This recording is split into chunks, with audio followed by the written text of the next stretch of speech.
E hoje nós vamos ver as condições do poder. Vamos ler aqui inicialmente 2 Coríntios capítulo 12, versículo 9, que diz assim a palavra: Então ele me disse: a minha graça te basta, porque o poder se aperfeiçoa na fraqueza. De boa vontade, pois, mais me gloriarei nas fraquezas, para que sobre mim repouse o poder de Cristo. Vamos ter uma palavra de oração. Nosso Pai Celestial, que alegria por este tempo que iremos passar aqui diante do Senhor. Pai, que maravilha é que para esta manhã e cada manhã que o Senhor tem acrescentado em nossas vidas, ela vem acompanhada das Tuas misericórdias renovadas, e essas misericórdias elas não têm fim, porque elas se tornam novas a cada manhã. O Senhor tem prazer na misericórdia, e as Suas misericórdias são a causa de nós não sermos consumidos. Graças te damos, Pai, porque Tu és um Pai misericordioso, Tu és um Pai de toda graça, Tu és o Pai de todo poder. O poder pertence a Ti. Estamos aqui nesta manhã com os nossos ouvidos abertos, e que o Teu Espírito possua as nossas mentes e corações e interprete para nós a Tua palavra. Faz-nos saber, pela sabedoria que está em nós, que é o próprio Senhor, compreender o que Tu dizes na Tua palavra. Nos dá a visão espiritual da pessoa e a obra de Cristo. Abra o Teu coração para nós, Pai. Queremos adentrar em Tuas profundezas e extrair toda a essência espiritual, tudo aquilo que é do Senhor, para que então nós possamos crescer no Senhor. Tu és o nosso Pai, o Senhor tem feito tudo por nós. Então, por isso, Pai, nas Tuas mãos está este tempo. Abençoa a Tua palavra, frutificando-a, que ela possa gerar frutos em nós, para a Tua glória. Em nome de Cristo nós oramos. Amém. Irmãos, nós vamos hoje aqui, com a ajuda do Senhor, analisar as condições da manifestação do poder de Deus. Nós nunca podemos pensar que para obter o poder do Senhor, necessariamente nós temos que sermos pessoas fortes. Tem muita gente buscando força. Muito pelo contrário, quanto mais nós reconhecemos que somos fracos, Paulo fala aqui de uma forma tão clara que quando ele tinha uma deficiência na sua carne que o incomodava, um espinho na carne, essa palavra espinho ali na carne no grego é uma estaca muito grande. Nós sabemos que era algo que então como que se fosse encravado no apóstolo Paulo, que o incomodava muito, e por causa disto ele orou 3 vezes ao Senhor. E o Senhor disse para Paulo: Paulo, a minha graça te basta. A minha graça, ela é suficiente para você. Aí então, ele continuou dizendo, porque o poder, ele se aperfeiçoa. Aqui se aperfeiçoa, Deus está dizendo, eu vou cumprir, eu vou concluir tudo que eu tenho para você, mas desde que você se torne uma pessoa impotente para realizar pequenas coisas. Irmãos, quando nós, e o mundo faz isso, hoje as pregações são motivacionais, que elevam a alma do homem a um nível no qual o Senhor não deseja. Paulo diz que ele vivia, não mais ele, mas Cristo nele, era um homem que estava absolutamente debaixo do poder de Deus. Cristo poderia ser a vida de Paulo e poderia atuar em Paulo. Claro que hoje que nós cremos no Senhor, Cristo é a nossa vida. Aquele homem, Jesus Cristo, ele habita em nós, porque ele mora em nós, porque ele nos amou. Gálatas 2:20, né? Que vivo não mais eu, mas Cristo vive em mim, e a vida que vivo agora na carne, vivo pela fé do Filho de Deus, o qual me amou. Então ele me amou, por isso ele habita em mim, habita no coração de todo aquele que creu.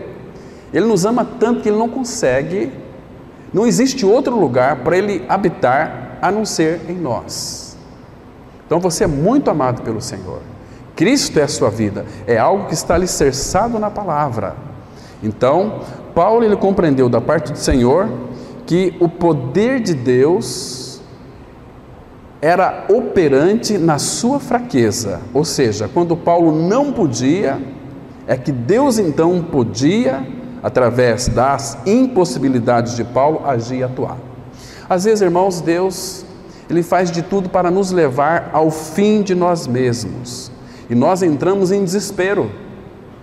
Puxa vida, é o meu fim. Não é o teu fim, é o momento em que Deus está apenas começando, porque você chegou ao fim de você mesmo.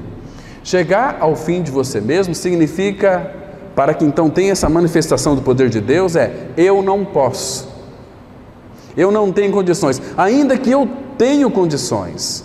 Irmãos, o Senhor Jesus ele disse assim: vocês não conseguem realizar nem as coisas mínimas, por que se preocupam com as grandes? Quando aquelas coisas mínimas que nós podemos fazer na energia da nossa carne, claro que a gente realiza, então nós começamos a nos tornar independentes, autônomos. Irmãos, faça um teste. Aquelas coisas que você consegue realizar, você sabe que vai realizar, coloca isso diante do Senhor. Mesmo que seja lavar um carro. Senhor, eu vou lavar o meu carro agora, vou lavar minha bicicleta, vou lavar meu tênis, mas eu preciso da tua força. Tenha essa consciência, porque o nosso Pai é um Pai de detalhes, é um Deus que se importa com os detalhes da nossa vida, porque se você não se importar com os detalhes da sua vida, passar por cima deles, eu faço aqui rapidinho porque eu sei fazer, você não vai conseguir enxergar Deus também nas grandes coisas, porque se você não depender dele nas mínimas, quando ele quer operar grandes coisas, você vai ter Deus como que muito limitado. Eu não posso fazer, então Deus também não pode. Deus não pode fazer isso em mim. Então aquelas coisas que eu faço, as coisas mínimas eu faço, então Deus também pode me ajudar aqui, mas tem que ser exatamente isso. Senhor, ajuda-me, eu entrego nas tuas mãos todos os cuidados desse dia, porque eu quero depender de ti em tudo aquilo que eu realizar hoje. Estão me compreendendo, irmãos? Aí você vai perceber os detalhes maravilhosos, aí você vai começar a contemplar até passarinho, vai perceber que, puxa vida, como é gracioso aquele passarinho, como é gracioso aquele mover daquela flor para lá e para cá, é o hálito do Senhor pairando sobre aquelas flores. Você vai ver Deus em todos os detalhes da vida, irmão, isso que Ele quer. Então, quando nós de fato reconhecemos a nossa fraqueza, a força dele será aperfeiçoada em nós, porque senão tem muita confusão. Irmãos, olha, eu fico muito triste, porque líderes não estão de fato ensinando o povo a voltar para as Escrituras Sagradas. É um perigo muito grande. Essa semana estava conversando com uma pessoa, ela disse para mim o seguinte: olha, nós precisamos de ganhar vidas para Cristo. Não parece assim algo muito espiritual? Não parece algo assim muito interessante? Eu disse assim: você não tem que ganhar vidas para Cristo, porque nós somos tão incapazes disso. Então eu disse para ela o seguinte: olha, há muita confusão nos crentes e também muitos erros. Por quê? De onde que procede os erros? Mateus 22, 29, o vosso erro, ele provém de não conhecer as Escrituras, nem o poder de Deus. Qual o versículo da Bíblia, irmãos, que Deus pede para nós ganhar vidas para Cristo? Onde é que está escrito isso? Não são os líderes que ensinam o povo, está ensinando de uma forma errada, inadequada. Ele nunca pediu para nós ganharmos vida para Ele. Você já vai entender, porque se você conhece o poder de Deus, você vai ficar frustrado em tentar ganhar vidas para o Senhor. O Senhor vai lhe frustrar, não vai lhe dar vidas. Percebe? Agora, onde está na Bíblia que você e eu temos que ganhar vidas para Deus? Queridos, Para que eu e você nós somos chamados? Qual é o nosso chamamento? Será que é ganhar vidas para Jesus? Claro que não. Não tem, porque se fosse estaria escrito aqui. Agora vou explicar uma coisa. Ele lhe deu para mim e para você poder. Atos 1:8. Mas recebereis poder ao descer sobre vós o meu Espírito e ser-me-eis minhas testemunhas. O que é ser testemunha de Cristo? Só um detalhe. Você não pode testemunhar daquilo que você não viu. Você não pode ser uma testemunha daquilo que você não participou.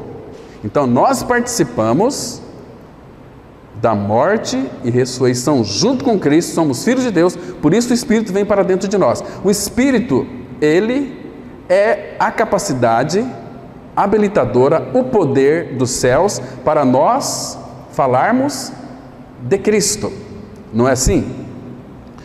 Então, queridos, Ele nos deu este poder, foi para pregar o Evangelho. Ele não chamou você para salvar pessoas. Se nós pregarmos o Evangelho, porque quem salva pessoas é Ele, nós temos que pregar o Evangelho, porque nós queremos ocupar o lugar do Espírito Santo em gerar em nós a palavra. Lembra de João 3,5? Quem não nascer da água e do Espírito não pode entrar no reino de Deus. Não é nascer de nós que... Paulo ele escreveu assim, lá em 1 Coríntios, capítulo 4. Eu, pelo Evangelho, o que é Evangelho? Aquilo que Cristo é e aquilo que Cristo fez. Pelo Evangelho vos gerei em Cristo. Entende? Nós temos que ir e pregar o Evangelho, é a nossa grande comissão, mas salvar vidas é o Salvador, o Senhor Jesus. Ele é que salva, não é nós, irmãos. Ah, você tem que ganhar vidas para Cristo. Isso aí é uma mentalidade religiosa. É uma mentalidade que você pega uma pessoa que não tem a mente renovada, ela aceita tudo que vem em nome de Deus. Mas não é Deus que está falando. Leia depois Jeremias 23, leia todo aquele capítulo. Deus disse assim: eu não mandei esses profetas e eles foram correndo. Eu não lhes falei, e eles falaram. E aí as palavras entram todas torcidas, né? Você tem que fazer um propósito com Deus. Você tem que fazer isso e aquilo. Você tem que fazer uma campanha disso e daquilo. Queridos, Ele não pediu isso. Por que as pessoas fazem campanha de oração, campanha de milagres, campanha de cura? Porque elas não creem no Senhor. Não está escrito em Efésios 3:20? Ora, aquele que é poderoso para fazer infinitamente mais, além de tudo quanto pedimos ou pensamos, conforme o seu poder que opera em nós. Então, quando eu vou orar ao Pai, eu creio que Ele é poderoso para fazer. Fazer o quê? O que é impossível para Ele, irmão? Agora, você pode orar para que uma pessoa seja salva. E primeiro você prepara o terreno. Na oração, rega com lágrimas. Depois, um dia fala: Senhor, providencia um dia para que eu possa ir e pregar o Evangelho para aquela pessoa. Você prega o Evangelho para aquela pessoa. Que Cristo morreu numa cruz, foi sepultado e ressuscitou o terceiro dia, e que Deus lhe incluiu em Cristo na sua morte, sepultamento e ressurreição.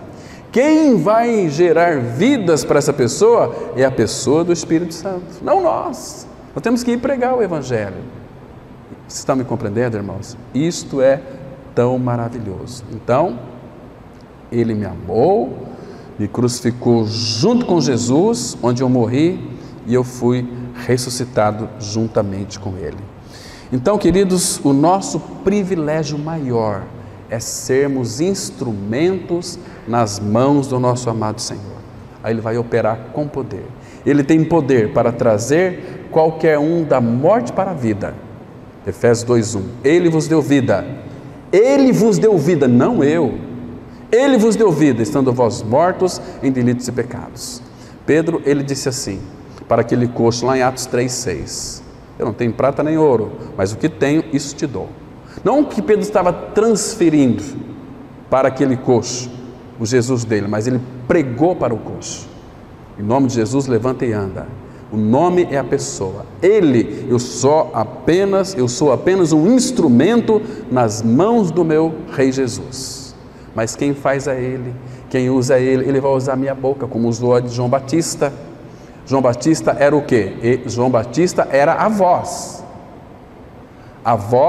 do que clama. Quem clamava era Deus, mas a voz era de João Batista.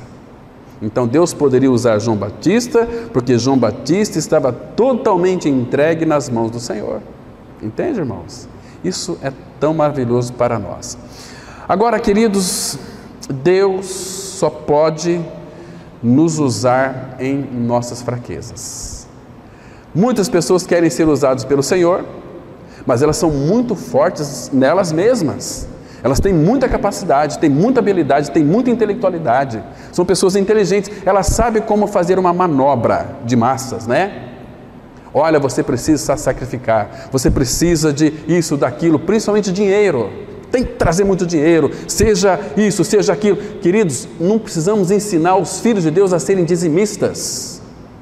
Os filhos de Deus são dizimistas, algo assim muito natural, porque eles sabem que Deus, em primeiro lugar, deposita tudo em suas mãos, 100%, e Ele vai devolver 10%, e deve devolver com alegria. Estão me compreendendo, irmãos? Não por necessidade. Irmãos, eu vou mostrar alguns exemplos aqui no Antigo Testamento de pessoas que foram enfraquecidas e reconheceram a sua fraqueza, então Deus pôde usá-las. Deixa eu citar para vocês um exemplo aqui. Abram comigo em Êxodo, capítulo 3. Aqui, irmãos, olha os versículos de 10 até 12. Observa que interessante. Homens fracos, porque o poder de Deus só vai se aperfeiçoar na fraqueza. Êxodo, capítulo 3, do 10 a 12. Quando Deus, então, chamou Moisés, ele estava apacentando ali o rebanho, 40 anos estava pastoreando aquelas ovelhas, e o Senhor o chama para livrá-los, o povo de Israel, da escravidão do Egito. Aí no versículo 10 ele diz assim: vem agora, Deus está dizendo para Moisés, vem agora e eu te enviarei a Faraó, para que tires o meu povo, os filhos de Israel, do Egito, do mundo. Então disse Moisés a Deus, olha a fraqueza de Moisés aqui: quem sou eu para ir a Faraó e tirar do Egito os filhos de Israel? Quem sou eu? Eu tenho 80 anos. A duração da vida naquela época, Moisés escreveu o Salmo 90, versículo 10, é de 70 anos. Ele tinha 80. Quem sou eu? Sou um morto, eu sou um fraco. Moisés, nos seus primeiros 40 anos, ele se tornou um homem poderoso em obras e palavras. Mas aqui ele diz: quem sou eu? Você vai a Faraó libertar o meu povo. Quem sou eu? O Senhor está louco, Deus. É a loucura que traz salvação. Nosso Deus, Ele só vai agir em nós através da sua loucura. Não vai agir de outra maneira. 1 Coríntios 1,18, certamente a palavra da cruz é loucura para os que se perdem, mas para nós que somos salvos é o poder de Deus. Deus é louco em todos os aspectos.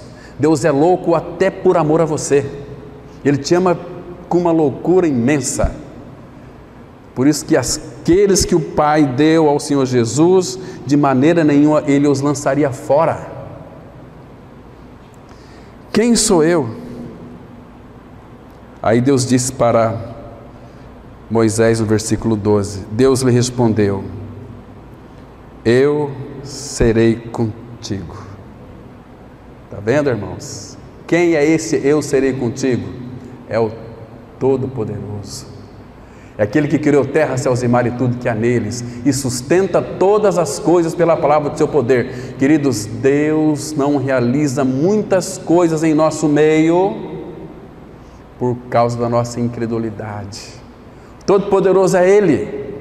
Deus, Ele disse para Moisés: eu serei contigo, e este será o sinal de que eu te enviei. Depois de haveres tirado o povo do Egito, servireis a Deus neste monte. Está vendo aqui, meus queridos irmãos? Que coisa mais linda! Moisés falou: quem sou eu? Quem sou eu? Um imprestável. Eu estou, Senhor, já velho, não tenho condições para nada. Mas é nesse momento que Deus começa, é no fim de nós mesmos. Para isso, irmãos, às vezes quando nosso coração começa a ficar enrijecido, endurecido, Ele vai trabalhar em nós pela cruz, pela palavra, pelas circunstâncias, para que leve nós ao fim de nós mesmos, para que a gente olhe para Ele: Senhor, eu preciso de Ti agora. Senhor, sem Ti nada posso fazer. Será que nós consideramos aquela palavra de Cristo? Em João 15,5, sem mim nada podeis fazer. Irmãos, nada é nada, até as mínimas coisas. E o poder de Deus não cessa, irmãos. O problema não está no Senhor, está em nós. Nós somos muito fortes. E hoje os grandes líderes estão levando as pessoas: você tem que buscar força, tem que buscar força, tem que buscar poder. Espera aí. Que poder que nós temos que buscar? Que força que nós temos que buscar? É que você é muito especial, é que você tem capacidade. Nós não temos capacidade, irmãos. Nós não temos capacidade nem de levantar uma folha do chão. Se você ler Atos 17, você vai perceber que Ele nos habilita a tudo: a andar para frente, para trás, levantar. Leia o Salmo 139. Soberano é Ele, não é nós somos fracos nele. Então, quando nós reconhecemos as nossas fraquezas, nós vamos começar a depender dEle. Então, Ele pode ser o nosso tudo. E agir, nós vamos ter sucesso. Lembra quando este Moisés morreu? Ele passou o bastão para Josué. Abra lá em Josué, capítulo 1, versículo 9. Olha aqui, irmãos, é a mesma coisa. Preste atenção. Josué 1, verso 9. Olha o que o Senhor está dizendo aqui para Josué. Depois que Moisés morreu, ele disse no versículo 5, eu vou ler dois versículos, o 5 e o 9. Deus disse para Josué assim: olha, ninguém te poderá resistir todos os dias da tua vida. Como fui com Moisés, assim serei contigo. Não te deixarei, nem te desampararei. Irmãos, esse princípio aqui percorre todas as escrituras sagradas. Como Ele foi com Moisés, Ele foi com Josué, será que Ele será conosco também? Lembra lá em Mateus 28:20?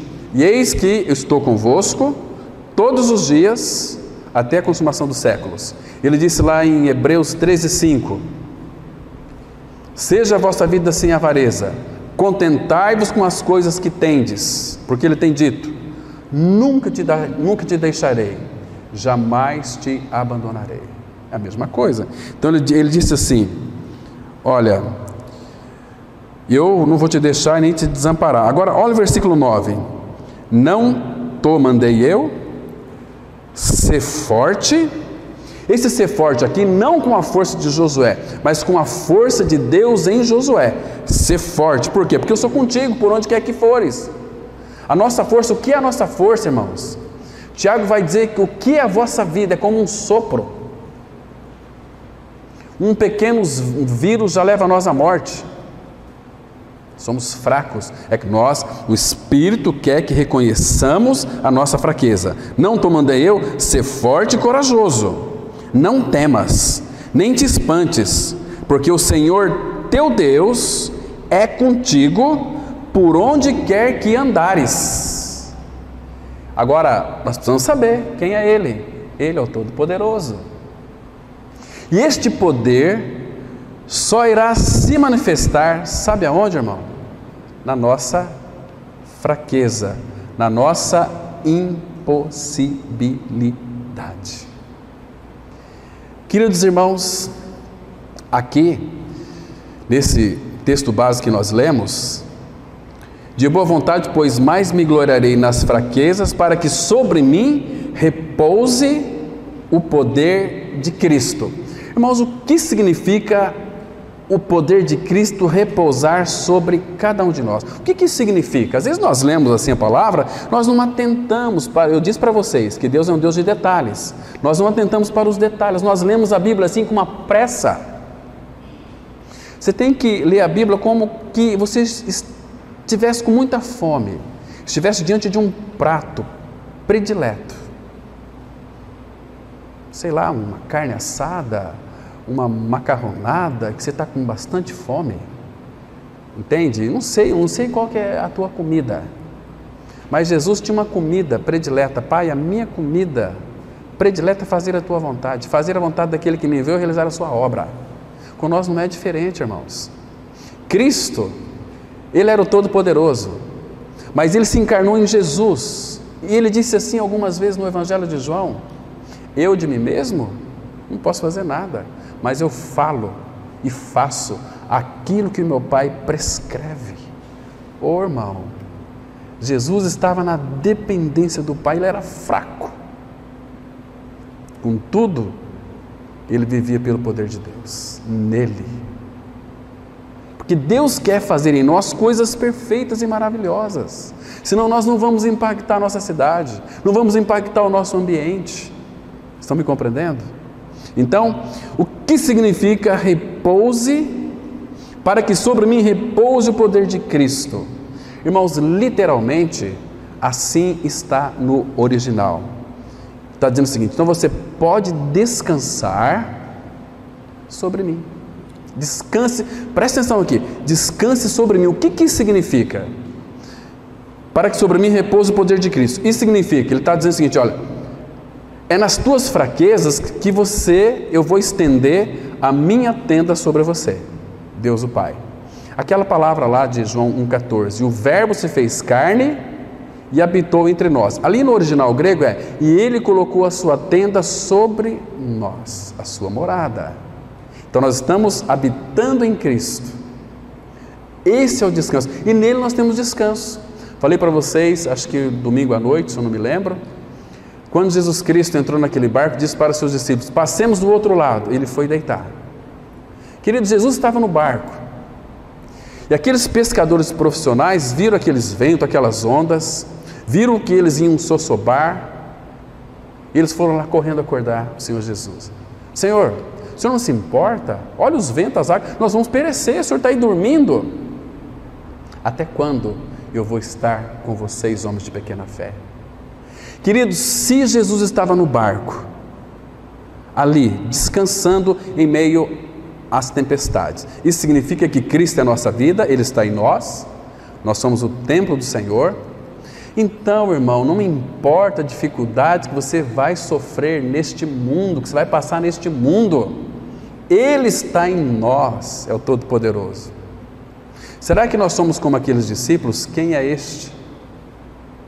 Quem é este? Aqui, nós fôssemos responder essa pergunta, abriríamos um leque muito grande para mostrar quem que é este. Mas este é o Todo-Poderoso. Então, Ele estendeu a sua tenda sobre nós. E lá na glória não vai ser diferente também. Abra, por favor, em Apocalipse capítulo 7, versículo 15. É que Ele estendeu a sua tenda, o seu tabernáculo, sobre mim e sobre você. Apocalipse capítulo 7, versículo 15, que diz assim. Irmãos, olha que texto lindo. A minha oração é que o Espírito Santo abra o seu entendimento para você compreender esta palavra tão preciosa. Ele disse assim, versículo 15. Aqui é a visão dos glorificados. Esse dia nós vamos estar aqui, aquele que creu. Eu não sei se todos vão estar, mas aqueles que creram vão estar aqui. E sabe o que vai acontecer ali, irmãos? Diz assim, versículo 15. Olha, aqui do 11 vai mostrar, desde do 9, vai mostrar os glorificados com palmas na mão diante do Senhor, mas chega num tempo, ele vai dizer o seguinte no versículo 15: razão porque se acham diante do trono de Deus e o serve de dia e de noite no seu santuário, e aquele que se assenta no trono estenderá sobre eles o seu tabernáculo. Repouse sobre mim o poder de Cristo. Pode descansar sobre mim agora. Vocês estão me louvando, me servindo, me adorando, mas dentro de um descanso incessante. Quanto mais vocês me louvam, mais vocês vão ter descanso. Olha aqui o versículo 17, o 16. Jamais terão fome, nunca mais terão sede, não cairá sobre eles o sol, nem ardor algum, pois o Cordeiro que se encontra no meio do trono os apacentará e os guiará para as fontes da água da vida, e Deus lhes enxugará dos olhos toda lágrima. Então ele estendeu a sua tenda para nós. Isso aqui, a sua tenda para nós, ele está dizendo o seguinte: o trabalho de vocês agora é descansar sobre mim. Por isso que Paulo ele escreveu aqui: para que sobre mim repouse o poder de Cristo. Lembra de Apocalipse 21:3? Eis o tabernáculo de Deus com os homens. Vamos ver esse texto, está aqui pertinho mesmo. Apocalipse 21, versículo 3, ele diz assim, olha que lindo, irmãos, presta atenção. 21, verso 3: Então ouvi grande voz vinda do trono dizendo: eis a tenda, eis o tabernáculo, eis a morada de Deus com os homens. Deus habitará com eles, e eles serão povos de Deus, e Deus mesmo estará com eles. Que entende, irmãos? Então Paulo, ele contemplava exatamente esse repouso aqui. É nas minhas fraquezas que vai repousar sobre mim o poder de Deus. É nas minhas impossibilidades que eu tenho as asas do Senhor me abrigando, me trazendo descanso. Essa é a ideia aqui da nossa fraqueza. Nós queremos ser tão forte, esqueça da sua força. Fala: Senhor, tire as minhas forças da alma. Eu quero sim que Tu sejas a minha força. Irmãos, Ele vai lhe dar força é quando você sabe o que é vigor? Uma pessoa quando não tem nenhum vigor, ela está morte, ela está morrendo. Uma pessoa que talvez está lá num leito de hospital, numa UTI, está lá, por que ela falece? As suas forças estão indo embora, o seu vigor está se findando. Quando ela chega no fim do vigor, o eletrocardiograma que está assim, para cima e para baixo, de repente tem uma linha reta. Aí o pessoal vem e desliga o aparelho. Por quê? Porque a pessoa faleceu, morreu, acabou o vigor. Agora abre Isaías, capítulo 40. Isaías 40, versículo 29. Veja aqui que interessante, irmãos. Isaías 40, versículo 29 e 30, diz assim a palavra. Olha que coisa mais preciosa. O versículo 28 ele é tremendo, não vou nem ler ele, porque senão eu vou querer comentar e não é o nosso assunto aqui hoje. Mas o versículo 29, ele diz assim, Isaías 40, 29. Faz forte ao cansado e multiplica as forças ao que não tem nenhum vigor, força nenhuma. Esses é que Deus, o Pai, vai multiplicar as forças. Olha o versículo 30. Os jovens se cansam e se fatigam, e os moços de exaustos caem. Mas os que esperam no Senhor renovam suas forças, sobem com asas como águia, correm e não se cansam, caminham e não se fatigam. Está vendo, irmãos? A importância de sermos fracos nele. Temos que entender que fraqueza na nossa vida, ela é uma bênção, porque quando somos fracos em Cristo, e a obra da cruz faz exatamente isso, ela tira todas as nossas forças, tira tudo aquilo que você tem de mais precioso. Irmãos, leia a vida de Moisés, 40 anos lá no Egito, ele aprendeu toda a ciência, Deus desconstruiu tudo isso nele, ele levou 40 anos. O apóstolo Paulo, ele foi um homem extremamente sábio, inteligente da sua época. Deus quebrou o apóstolo Paulo lá no caminho de Damasco. Então o que Paulo depois escreveu? O que para mim era lucro, isso considerei perda por causa da sublimidade de Cristo Jesus, meu Senhor, por amor do qual perdi todas as coisas e as considero como lixo inútil para ganhar a Cristo e ser achado nele, não tendo justiça própria, e sim a que procede da fé baseada conformando-me com a sua morte, numa vida de ressurreição. Conhecer a sublimidade de Cristo Jesus, o meu Senhor. Então, tudo que ele aprendeu foi um lixo inútil, porque ele aprendeu totalmente na sua intelectualidade. Irmãos, não é essa a pregação hoje? Dentro dos templos evangélicos, infelizmente? Você é bom, você pode, você tem capacidade, Não, nós não temos capacidade. Nós temos a suficiência dele. O poder se aperfeiçoa na fraqueza. Quando fala aqui que o poder se aperfeiçoa na fraqueza, o que isso significa, irmãos? Ele está dizendo o seguinte: olha, deixa que eu termino, deixa que eu vou concluir uma obra que eu comecei, é eu quem vou realizar, eu completo, eu concluo e eu que executo, não vocês. Eu quero executar em vocês. Irmãos, o que nós temos hoje, vou falar assim com muito respeito, mas eu preciso de falar, porque é a verdade da palavra. Hoje, 98% dos evangélicos são tudo falsos. Tudo falsos.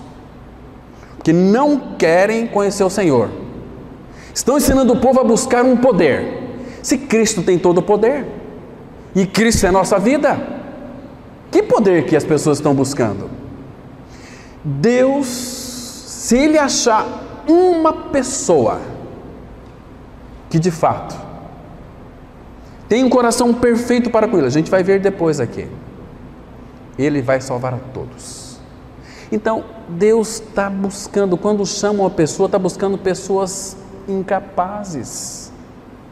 Paulo falou: observa na vossa vocação, não foram os de nobres nascimentos, os intelectuais. Deus chamou pessoas inexpressivas, pessoas que é muito menos do que humilde, desprezíveis, não presta para nada. Esses que Deus quer, porque Deus quer fazer através do nada. Deus começa sempre através do nada.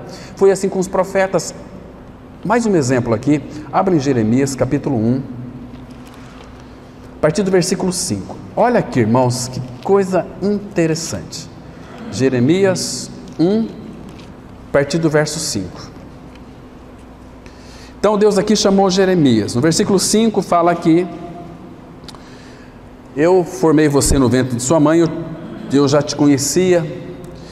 Aí depois, no versículo 6, quando Deus chamou, no versículo 5, que eu estou te dando você como profeta às nações, assim como Deus o Pai deu Cristo para as nações, aquilo estava tipificando o Cristo.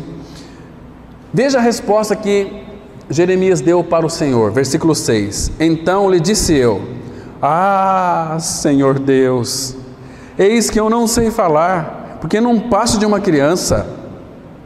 Mas o Senhor me disse: não digas, não passo de uma criança, porque a todos a quem eu te enviar, irás, e tudo quanto eu te mandar, falarás. Não temas diante deles, porque eu sou contigo para te livrar, diz o Senhor. Está vendo aqui, irmãos? Agora, aí no mesmo capítulo, olha o versículo 18. Diz assim a palavra: eis que hoje te ponho por cidade fortificada. Eu te ponho por cidade fortificada, por coluna de ferro e por muros de bronze contra todo o país. Um homem, Jeremias, contra todo o país. Por quê? Porque o Senhor era contigo, é o Todo-Poderoso, Ele pode fazer todas as coisas. O que mais? Contra todo o país, contra os reis de Judá, contra os seus príncipes, contra os seus sacerdotes e contra o seu povo. Por que o povo não quer a Cristo e a palavra dele? Porque a palavra vai sempre contra eles. Agora, olha o 19. pelejarão contra ti, mas não prevalecerão, porque eu sou contigo, diz o Senhor, para te livrar. Ô meu irmão, por que nós somos tão incrédulos? O problema está em nós queremos ser muito fortes, e quando Deus, então, já que você é forte, vou testar a sua força. Cadê a nossa força? Nós recuamos como uns covardes que de fato nós somos, irmãos, porque não dependemos da força dele. Nós precisamos, irmãos, depender do Senhor para todas as coisas. Entende, irmãos? Porque o próprio Pai, o próprio Deus fará com que a sua força seja perfeita na minha e na sua fraqueza. Porque Ele é Deus, Ele é Pai, é o Todo-Poderoso. Então vamos caminhar aqui, irmãos, com a ajuda do Senhor, vendo aquilo que é fundamental para as nossas vidas, naquilo que concerne a sermos fracos nele. A condição essencial para alcançar poder espiritual é a união com Cristo. Se você for unido a Cristo, sua morte e ressurreição, Ele vai ser a tua força. A nossa união com Cristo não é uma figura de linguagem, não é um sonho, é uma realidade espiritual. Temos a vida, se a recebemos do único que tem vida. Identificados com Cristo em sua morte expiatória, também estamos unidos a Cristo em sua vida ressurreta. Romanos 6,5, a palavra de Deus diz assim: porque se fomos unidos com Ele na semelhança da sua morte, certamente o seremos também na semelhança da sua ressurreição. Fomos unidos com Ele. Essa preposição com Ele aqui não tem no grego. Tem no grego aqui, aqui é um nominativo masculino plural, que diz assim, literalmente: fomos plantados, unidos também tem essa raiz, fomos unidos a Ele, na semelhança da sua morte. Estão me compreendendo? E aqui, unidos a Ele. Então, morte e ressurreição nunca vai estar separado da obra expiatória de Cristo. Até mesmo lá no Antigo Testamento, as figuras falam da morte e ressurreição de Cristo. Quando Jesus ele foi purificar o templo, tem um versículo ali, João 2, versículo 18, quando ele disse para aquele pessoal lá: destruí este templo, em 3 dias o reconstruirei. O que significa essa palavra? Destruir este templo, morte, em 3 dias o reconstruirei. Morte e ressurreição. Aqui também morte e ressurreição está envolvido. Unidos a Ele na semelhança da sua morte, o seremos também na semelhança da sua ressurreição. O perigo aqui, irmão, é você não crer que foi unido a Ele na sua morte. Você não vai ser na sua ressurreição. Então é a centralidade. Aqui fala, como alguns irmãos do passado já ministraram mensagens preciosas, Theodore Sparks, a centralidade e a universalidade da cruz. É muito lindo, sabe, irmãos? Então, e depois ele diz o seguinte: certamente o seremos também na semelhança da sua ressurreição. Aqui é um indicativo no grego futuro médio, ou seja, fala aqui essa expressão: ou seremos também na semelhança da sua ressurreição. Eu disse para vocês que no grego é um indicativo futuro médio, que fala de uma existência eterna, ou em outras palavras, é uma existência eterna que uma vez que fomos ressurretos com Ele é a vida eterna que está em nós. Irmãos, tem um texto lindo que resume isso aqui. Abra lá em 2 Timóteo 1, 9 e 10. Deixa eu ler para vocês aqui. Que texto maravilhoso, irmãos, que texto lindo. Observa aqui, o versículo 8 fala do Evangelho, né? Aí 2 Timóteo 1, versículo 9, ele diz assim, presta atenção, vou ler os 2 versículos, 9 e 10. Que nos salvou e nos chamou com santa vocação, não segundo as nossas obras, não segundo aquilo que eu faço, mas conforme a sua própria determinação e graça, que nos foi dada em Cristo Jesus antes dos tempos eternos, e manifestada agora pelo aparecimento de nosso Salvador Cristo Jesus, o qual não só destruiu a morte, como trouxe à luz a vida e a imortalidade mediante o Evangelho. Isso é uma vida de ressurreição. É uma vida de um futuro extremamente garantido. João ele escreveu assim, 1 João capítulo 5, versículo 13: estas coisas vos tenho dito para saberdes que tendes a vida eterna a vós outros que credes em o nome do Filho de Deus. Nós já temos, isso é tão maravilhoso. Então um aspecto muito interessante aqui é que nós fomos unidos a Ele na semelhança da sua morte. O que é semelhança de morte? Jesus morreu numa cruz, eu tenho que crer pela fé que eu também morri com Ele na cruz.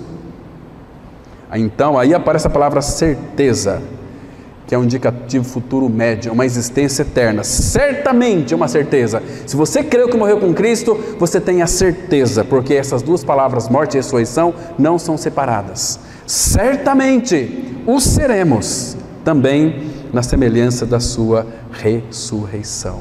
Isso é maravilhoso. Lá aquele texto de Colossenses 2,12, sepultados com Ele na morte pelo batismo, e fomos ressuscitados pela fé no poder de Deus. Percebe? Morte e ressurreição. Então a Bíblia não tem outro assunto de falar daquilo que Cristo é e fez. E o que é mais interessante, nos incluiu nós com toda a nossa mania de grandeza, fraquezas. Agora Ele é a nossa vida, a nossa força. Então o poder dele vai se manifestar em nós. Isso é tão maravilhoso, irmãos. Em primeiro lugar, devemos deixar claro em nossas mentes que nenhum regenerado pode afirmar de modo absoluto que não tem poder. Regenerado. Poder, em certa medida, todo filho de Deus possui. Lembra de Atos 1,8? Mas recebereis poder ao descer sobre vós. Se existe vida, existe poder. Todos nós, por certo, estamos sujeitos a limitações inerentes à nossa constituição física e moral. O poder de Deus é infinito, mas nossa capacidade é limitada. Para que o poder de Deus flua em nós, é necessário trabalhar da cruz, nos levando à morte diária, pois assim veremos a manifestação do poder de Deus. O rei Josafá reconheceu a sua fraqueza, então o poder de Deus operou de uma forma magistral. Veja como que ele orou ao Senhor. Irmãos, vocês sabem que veio 3 grandes exércitos para destruir o reino de Judá e Josafá. Aí, nesta oração, veja o que ele orou aqui em 2 Crônicas 20, versículo 12. Ele disse assim: ah, nosso Deus, acaso não executarás tu o teu julgamento contra eles? Porque em nós não há força para resistirmos a essa grande multidão que vem contra nós, e não sabemos nós o que fazer, porém os nossos olhos estão postos em ti.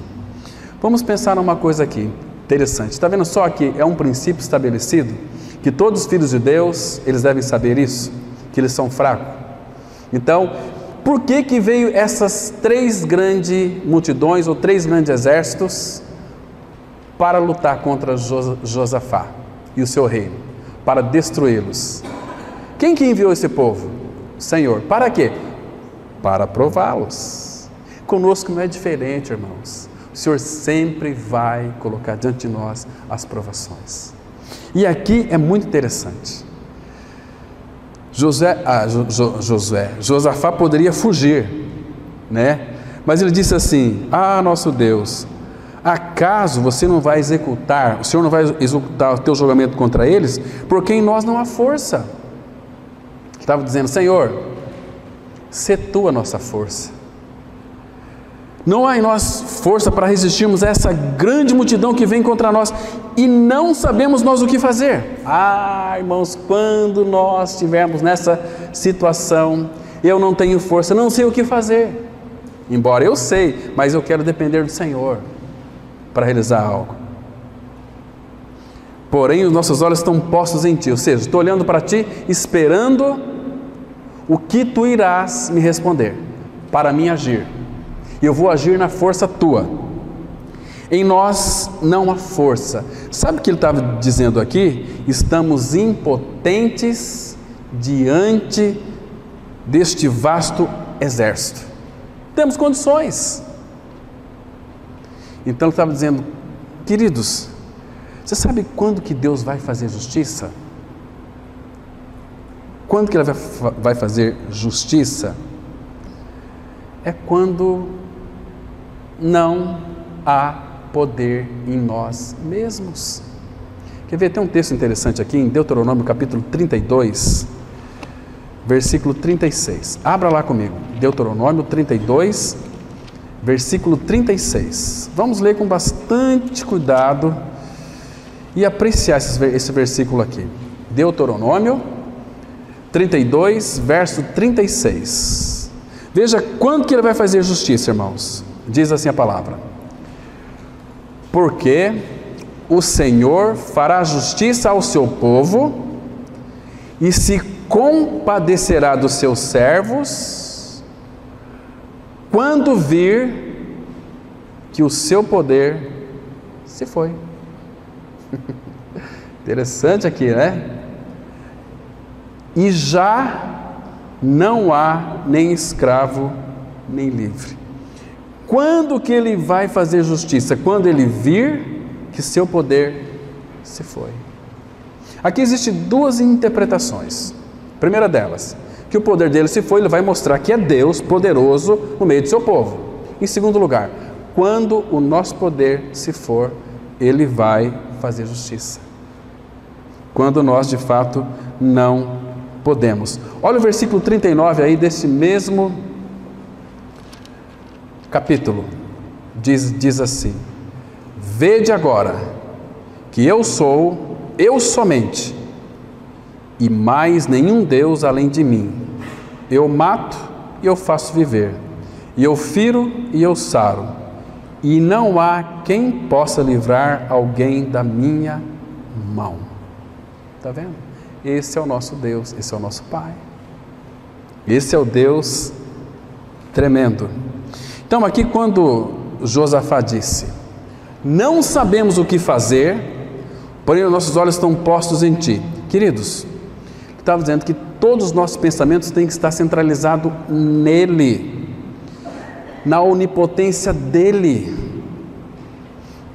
O Salmo 25:15, aquele versículo é maravilhoso, precioso, mas no Salmo, Isaías 45:22, está escrito assim: olhai para mim e sede salvos todos os moradores da terra. Como podemos olhar para Ele? Para a palavra dEle, ou pedindo visão espiritual, que Ele vai mostrar o quão poderoso Ele é. Olhai para Ele. Então, nosso Deus, em nós não há força, não sabemos o que fazer, mas os nossos olhos estão postos em Ti. Vamos avançar um pouquinho mais. Ainda que nossa capacidade não possa se tornar infinita, ela é passível de crescimento incessante, uma expansão incompreensível. Isso aqui é quando, na medida que você vai crescendo, você vai percebendo o poder de Deus atuando na tua vida.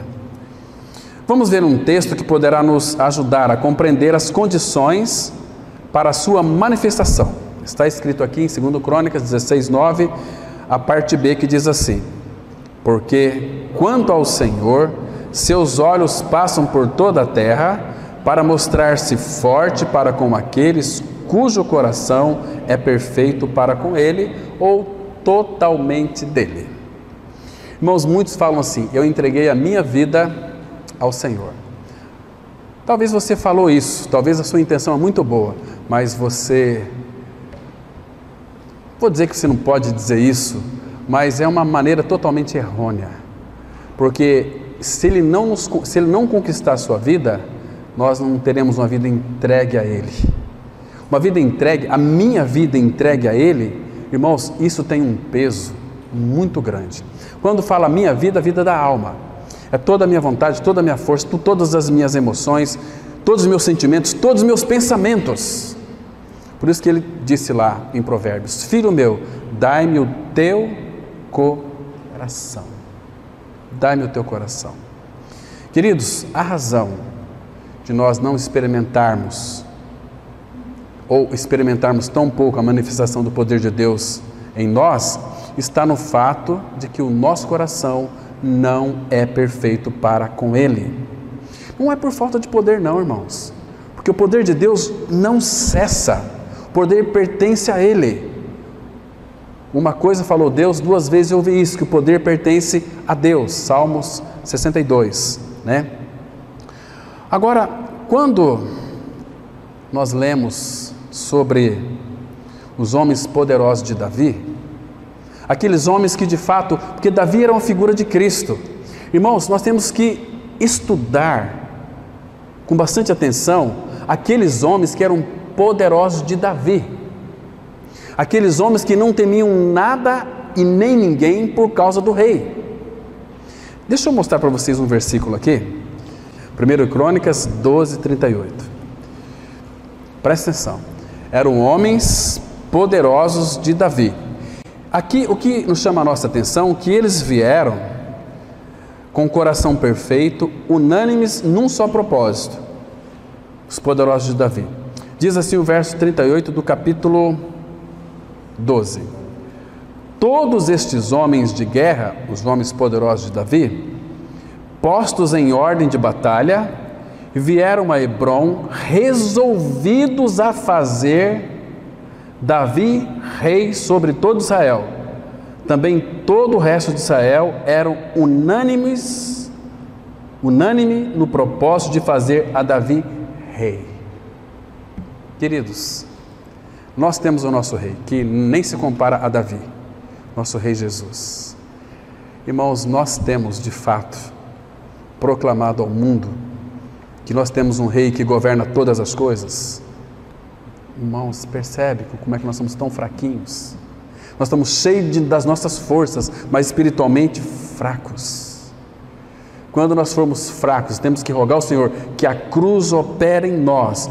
Paulo fala assim: dia a dia morro, levando sempre por toda parte o morrer de Jesus, para que a vida de Jesus se manifeste em nosso corpo mortal. É o poder dele. Falei para vocês aqui, quando eu disse, deixa eu explicar melhor, que 98% dos evangélicos são tudo falso, são tudo covardes, porque nós colocamos Deus dentro dessa caixinha aqui, desse templo. Aqui é casa de Deus, aqui é o lugar da reunião da igreja, Ele está em nós. Quando a gente sai do portão para fora, nós estamos levando Ele para todos os lugares. E Deus, aqui nesse texto, seus olhos passam por toda a terra para mostrar-se forte para com aquele cujo coração é perfeito para com Ele. Irmãos, sabe o que Deus disse para Jeremias? Percorre Jerusalém. Vê se você achar alguém que tem um coração perfeito e eu vou perdoar toda a cidade. Abra lá em Jeremias capítulo 5, versículo 1 e 2. Mas não encontrou, irmãos. Não encontrou. Profeta Jeremias 5, 1 e 2. A palavra, ela diz assim, olha, Jeremias 5, 1 e 2. Dai voltas às ruas de Jerusalém, vede agora, procurai saber, buscai pelas suas praças, a ver se achais alguém, se há um homem que pratica a justiça ou busque a verdade, e eu lhe perdoarei a ela. Essa ela aqui é a cidade. Agora olha o versículo 2. Embora digam, tão certo como vive o Senhor, certamente juram falsamente. Certamente juram falso. Não adianta ter uns lábios de cristão. E se você realmente tem um cristão de galo na tua cabeça. O galo tem aquela crista grande, aquele cristão, aquela crista de galo. Procurai, queridos, nós temos que levar a palavra de Deus mais a sério e verificar se de fato nós estamos enquadrados dentro desse propósito do Pai. Coração totalmente dele, coração perfeito para com ele. Esse ele vai se mostrar forte. Percorre, dá as voltas a Jerusalém, a cidade. Hoje não é diferente, irmãos. Percorre a cidade. Irmãos, não devia nem falar isso, mas para dizer assim, você faz atendimento e fala da vida das pessoas. Não é isso, irmão. Estou atendendo evangélicos aqui, 15 anos, que foram batizados, aceitaram Jesus. Se morrer, vai tudo para o inferno. Que estão frequentando uma denominação, congregam naquele povo, tem louvor, tem leitura da Bíblia, mensagens distorcidas, deixam a centralidade de Cristo e a cruz. Como é que as pessoas vão ser salvas? Como, irmão? Não tem jeito. Por isso que Isaías diz o seguinte: no meio de 10.000 azeitonas, se salvar 3, quando muito 5, é muita. Isso é muito sério, irmãos. E não brinque com a sua alma, porque ela é eterna. Você sabe onde é que você vai passar a eternidade? Que o Senhor tenha misericórdia de nós, irmãos, e nos habilita a sermos homens fracos nele, para que o poder dele opere em nós. Percorre a cidade. Irmãos, o mundo precisa ver em nós não apenas a pregação do Evangelho. Isso é muito fácil. O mundo precisa ver em nós a manifestação do poder do Evangelho. Abra sua Bíblia em 1 Tessalonicenses capítulo 1, versículo 5. Porque o nosso Evangelho não chegou até vós tão somente em palavra, pregação. Percebe? Mas, sobretudo, em poder, no Espírito Santo, e em plena convicção, assim como sabeis ter sido o nosso procedimento entre vós e por amor a vós. Poder do amor, poder do procedimento, o poder da manifestação do Evangelho. O que é o poder da manifestação do Evangelho? A pessoa de Cristo sendo expressa em nós. Mas Ele não vai se manifestar se nós formos fortes. Quando sou fraco, então é que sou forte. É quando eu não posso, eu posso todas as coisas naquele que me fortalece. Em Cristo, é Ele. Irmãos, chega de ter um evangelho teórico na mente. Precisamos deste poder, e Ele já está em nós. Recebereis poder ao descer sobre vós o meu Espírito, e ser-me-eis minhas testemunhas. E nós não somos testemunhas, porque não temos a manifestação do poder. Nós sabemos como fazer as coisas, nós sabemos como pregar o Evangelho. Mas Paulo fala aqui, o nosso Evangelho não chegou até vós em palavras. Não foi só em palavras, tem muito mais coisa envolvida aqui. Mas, sobretudo, em poder, no Espírito Santo, em plena convicção, assim como sabeis ter sido o nosso procedimento entre vós e por amor a vós. Aí a coisa fica bonita. Tiago 2,2, ele escreveu assim: falai de tal maneira, e de tal maneira procedei. Aí é maravilhoso. Aí é maravilhoso. Vamos avançar um pouquinho mais aqui, irmãos. A palavra perfeito no hebraico é shalem e possui várias conotações. Um coração perfeito é aquele que se entrega ao Senhor sem reservas. É alguém que está sempre pronto, pois ele vive para o Senhor. Quando o Senhor deseja o nosso trabalho, em primeiro lugar, Ele vai trabalhar em nós. Um exemplo claro é com relação ao Templo de Salomão. O Templo de Salomão é uma figura do seu corpo, do meu corpo, uma figura da igreja. Hoje nós não vamos mais buscar a Deus no templo.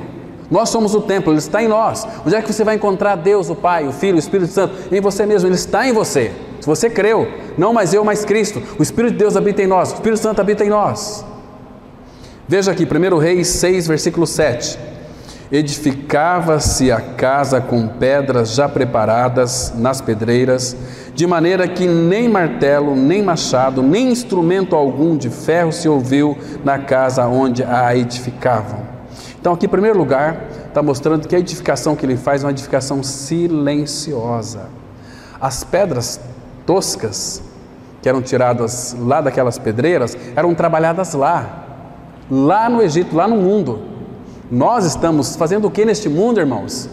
Como pedras vivas, sendo trabalhados, sendo talhados, para sermos edificados juntos. Abra lá em 1 Pedro 2, versículo 4 e 5. Veja aqui, a palavra fala que eu e você, nós somos essas pedras vivas, não pedras mortas. Diz assim, 1 Pedro 2, versículo 4 e 5. Olha que versículo maravilhoso nós temos aqui, irmãos.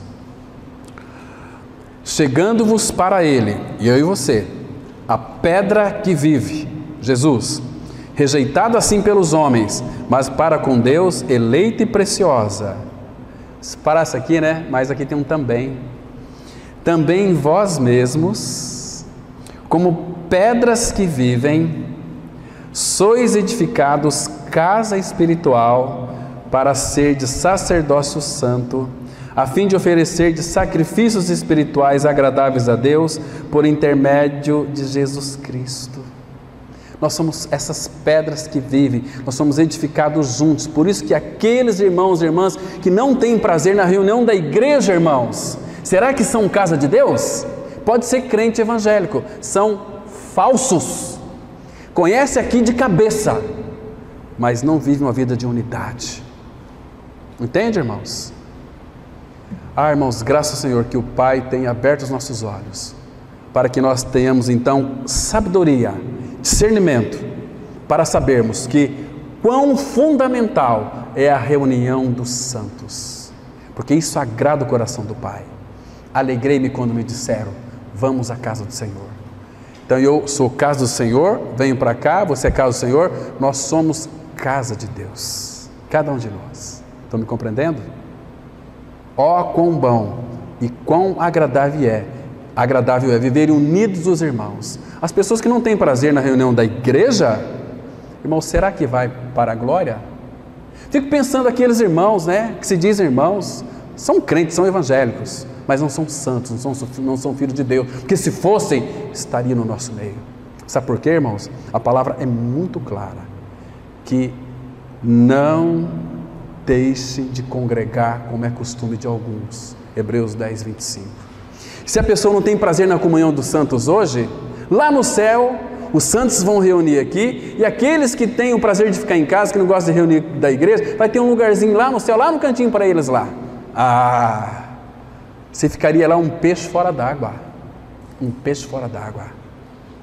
Deus morreu pela igreja, Ele amou a igreja. Irmãos, nós não podemos amar menos a igreja. Por isso que Paulo fala, amai-vos uns aos outros. Irmãos, se a gente não tem prazer na reunião, como é que a gente vai amar uns aos outros? Café da manhã, por que a gente vai fazer esse café da manhã? Para a gente estar um pouquinho junto, para apertar a mão do irmão, dar um beijo no irmão, na irmã, dar um abraço. Mas a pandemia, onde tem o povo de Deus se unido, não tem pandemia. Leia as 10 pragas do Egito. Foi Deus que mandou essa pandemia, por que Ele iria ferir o seu povo? Está aí um casal ali que sarou do Covid, agora a Marta e Gabriel nem está usando máscara mais, pegaram o Covid. Eu fiquei um pouco preocupado com a Marta, o Espírito falou, mas por que você está preocupada com a irmã Marta? Se ela é minha filha, tranquilo, e se morrer? Glória a Deus, vai para o Senhor, né? Tem gente que está apavorado demais. Misericórdia, irmãos, que espírito eles receberam? É um espírito de covardia? Nós não recebemos espírito de covardia, mas de poder, de amor e de moderação. O Espírito do Todo-Poderoso. Está me compreendendo, irmãos? Edificava-se a casa com pedras já preparadas. Pedras já preparadas é pedras prontas. Claro que quem faz a edificação é o Senhor, mas Ele vai usar nós para edificar. Ele vai edificar com pedras prontas, pedras maduras. Está me compreendendo, irmãos? Vamos avançar um pouquinho mais aqui. A palavra perfeito é aqui usada com o sentido de pedras prontas. As pedras eram todas preparadas e amoldadas antes do uso. Elas eram previamente talhadas e adequadas antes de serem utilizadas pelo construtor. Portanto, um coração perfeito é aquele que está em estado de prontidão. Pedras prontas, já preparadas. Estão me compreendendo? Atende os requisitos exigidos ao uso do mestre e está preparado para toda boa obra. Irmãos, Deus não vai usar alguém que não está preparado, irmão. Presta atenção nisso. Olha o que diz aqui 2 Timóteo 2:21. Assim, pois, se alguém a si mesmo se purificar destes erros, será utensílio para a honra, santificado e útil ao seu possuidor, estando preparado para toda boa obra. Ele vai nos preparar.